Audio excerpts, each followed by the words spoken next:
Hello, good evening and welcome. It is Sunday night my time, 8 o'clock. Hope you are well, hoping you are enjoying your Sunday afternoon if you're over in the States. Hope you've had a great weekend if you're in the UK, and happy Monday morning if you're in Australia and that part of the world. Drink time, sorry. That's a bit tasteless. Tonight, I want to talk about a subject that I find quite interesting.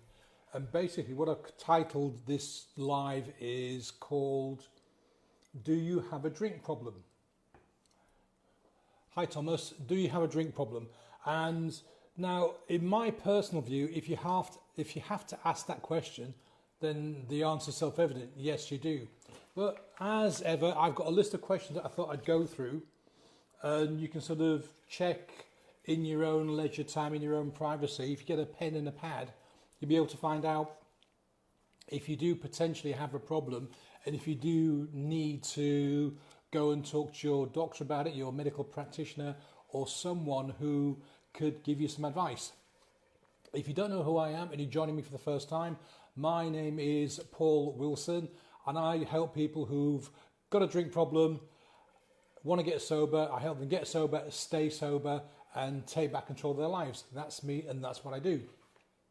So, the first question I got, and this is a really, really good one as far as I'm concerned, is, does the alcohol have the same effect that it used to do? So if you go back to when you first started drinking, and let's say you come home from work and you had a glass of wine to relax. Now, the first few times you do this, it is actually going to help you relax. It's going to have that effect. But as time sort of goes by, we unfortunately build up a tolerance, and it takes more to get the same effect as when you started. This is the tricky little thing that alcohol does with our brains. It encourages us to drink more. So ask yourself that question. If you were, using it to relax or be more fun, be more sociable, be less shy, are you having to drink more to get that same effect? So that's question one. Question two I've got is, has your drinking created any new health problems? So for example, are you finding that your sleep is suddenly deteriorating? Are you putting on weight, which is significant because, as you probably know, the calories in alcohol are worthless, and all that happens is your body goes, what on earth are these things? We can't use them. So they turn them to sugar, and then they turn them to fat. So you may find that if you're drinking pints or large volumes of alcohol, drinking pints and stuff, you're putting on more weight. Next one I've got is, are you finding yourself in more dangerous situations? Let me give you a couple of examples. Let's see what I mean by that. First of all, are you drink driving?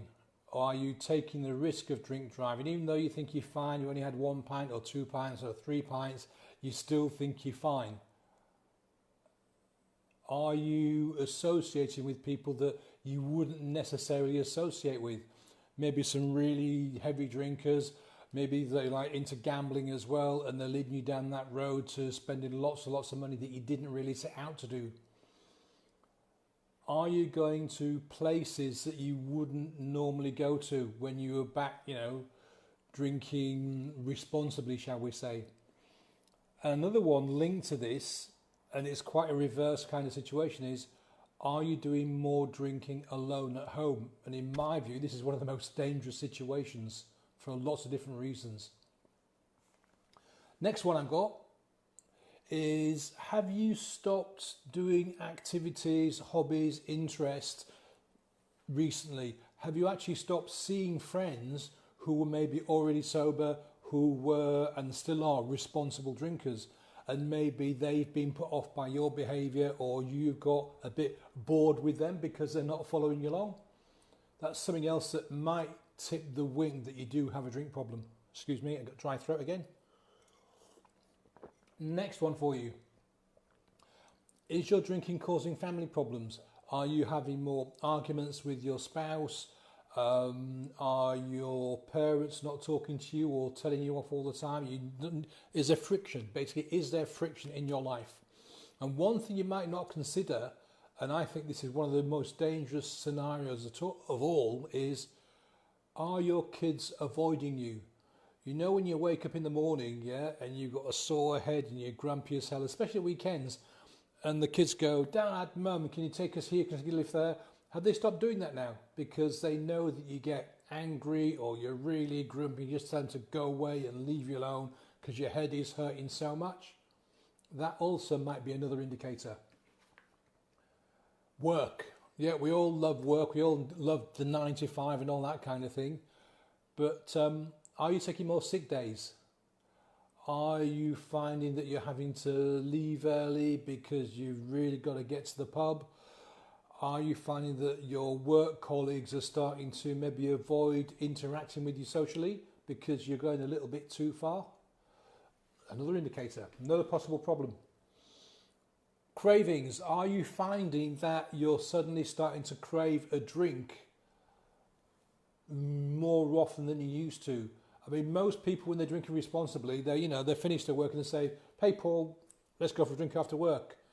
And you go, "Yeah, okay," or "No," or whatever, yeah? But if you're starting to craving, maybe it gets to 2 o'clock and you're thinking, "Oh, God, I could really do with a drink now." Or it's 3 o'clock and you're going, "Well, I've got another 2 hours so I can get to the pub." Or worst of all, it might be lunchtime, you've got a half-hour break, you've got to go and have a sandwich, but is the temptation to run over to the pub to grab a swift drink, then grab your sandwich on the way back? Are the cravings start to appear? Are you starting to feel the need to go and get a drink? Okay, this one is a bit of an either or. Has your drinking increased time-wise? So, for example, if you used to drink on a Friday night and a Saturday night, or just on a Saturday night, for example, are you now drinking Monday, Tuesday, Wednesday, Thursday, Friday, Saturday night? Or are you like I used to be, and have you become like a binge drinker, which means that basically you don't drink anything during the week, and then Saturday night you go and drink a week's worth? Two opposites, but both leading to the same issue, essentially. This next one can be a bit embarrassing for some people, can be a bit frustrating and upsetting. Have you tried to stop drinking for a week, a month, whatever period of time, and not been able to continue that dry spell? You've got dry January and sober October. So 2 30-day periods in the year where there are these little movements to get people to go dry for 30 days. Have you tried either of those and got 5 days in or 10 days in or 15 days in and suddenly gone, "Oh, bugger it, nobody really cares what I do," and gone and had a drink? That could be an indication that things are starting to go the wrong way for you. This one, do you drink more than planned? And what I mean by this is, say you're going to go out for a friend for something to eat and you say to them, "Okay, I'm just going to have 2 glasses of wine, or I'm just going to have a couple of pints and then that's it, I'm going to go home." Do you find yourself having the 3rd glass or the 3rd pint or the next shot, and are you having to sort of like leave your car where you parked it and getting the bus or the train or a cab home because you've just had too much and that's it? This again could just be an indicator that we are starting to tip the scales on the wrong side of things. Are you drinking alone? So maybe when you go out with friends or with work colleagues, you strictly just stick to the 1 pint and to be social, that kind of thing, because you don't want people to know.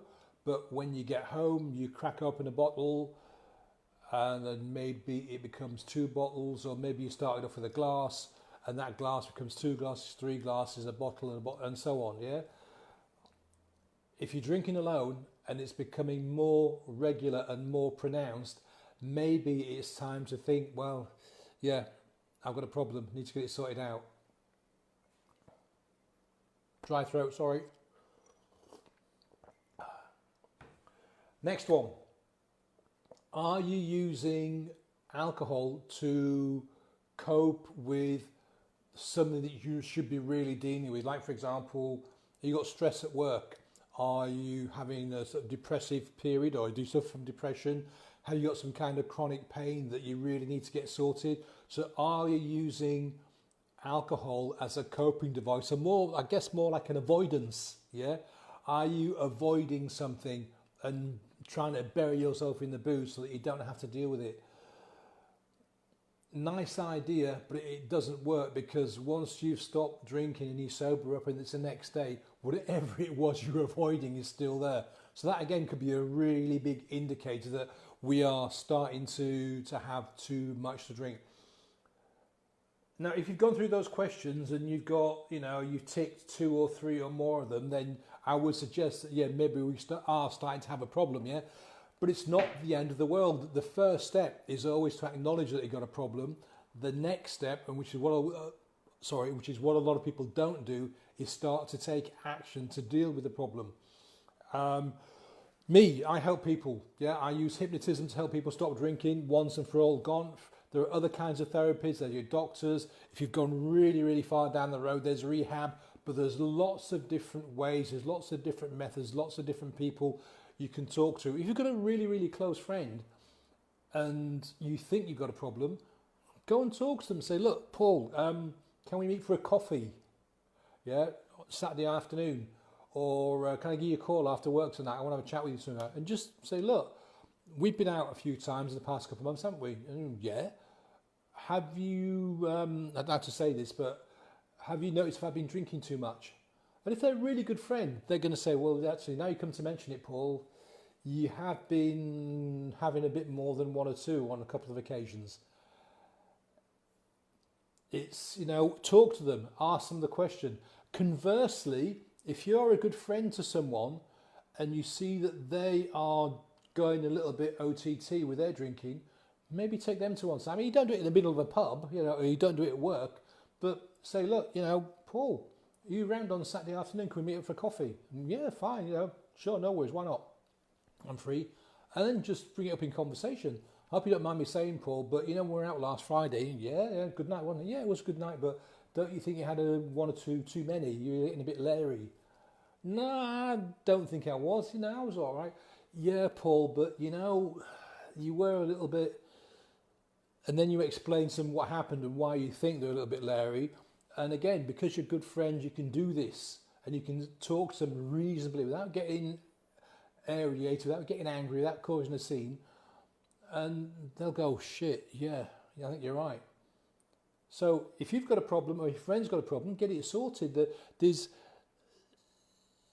only one reason you wouldn't want to get this kind of issue sorted, and that's because you don't think you've got a problem, and therefore there's nothing to get sorted. That's the end of it, really. It's down to you. It really is down to you. Do you want to get this sorted? Do you want alcohol to take control of your life? Do you really want it to take over? And do you want to end up in a situation where you lose your job, you lose your car, you lose your family, your kids, everything? Because that's what happens to a lot of people. They start off, social drinking, and then something kicks off, and it gets worse and worse and worse. Nobody tells them, or they ignore the information they've been given by people, and that's it. You've hit the bottom, and as the song says, the only way is up, but it's a long way to climb. And you don't have to, because it's people like me going on about this. There's lots of PR on the TV and in the news and the newspapers. Lots of people talking about this problem. There's lots of other people on the internet talking about it. So, fess up and admit it and put your hand up and go, yeah, I do need to sort it out. So that's it for tonight. I hope you've enjoyed that. I hope you've actually maybe gone through and listed out some of these questions and answered them. If you need my help, you know where I am. Just drop me a PM and I will put a link in the comments to you can sort of do my little survey and book a chat with me if you like. Please like, comment and share, because I want to spread the word about this kind of thing. This is what I'm doing now. I really want to help you with this. I managed to sort myself out, and the other people are not able to do it on their own without some support. So have a brilliant week. I'll be here every night, 7 days a week at 8 o'clock UK time. If you've got any comments or questions or queries, if you disagree with me, if you're skeptical, that's great. Let me know, yeah? Let me know, because I'm open to discussion here. This is not just a talking head kind of thing. So that's it. Hasta la vista.